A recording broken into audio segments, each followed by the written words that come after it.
Hey guys, welcome to my mini vlog. Samahan niyo ako habang nag-skincare ako at kinikwento ang mga ginawa ko ngayong araw. Ang aking ginawa ngayong araw ay paglalaba, pagpasok at pagsusulisit at panonood ng liga. So ayun, din ako nakapag-video na paglalaba.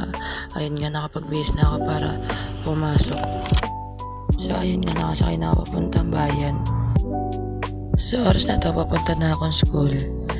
Nakasakay na ako sa tricycle.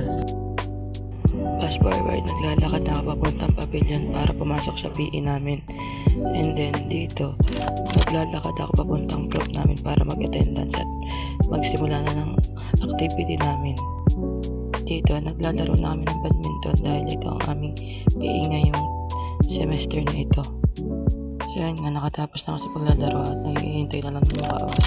Habang ako nag-iintay, nagchichikahan kami ng magkakaklase dahil sa dami ng mga natalo. Fast forward, palabas na ako na ng school at papunta ng paradahan papuntang bayan. Dito, nakasakay na ako ng tricycle papuntang bayan.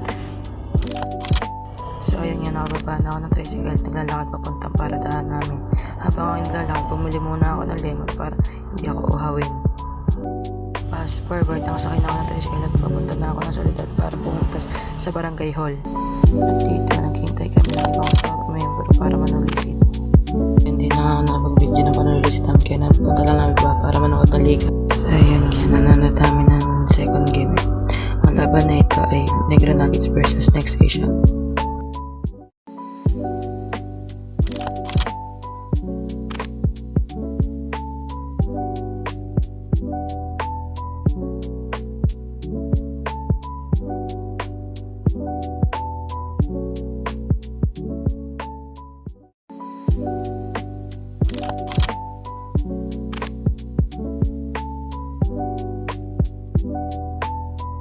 Dito sa part na to, nangaasar si Jiel dahil nga sa mga naiisip niyang katangahan.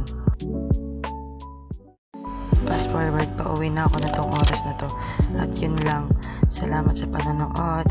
Bye.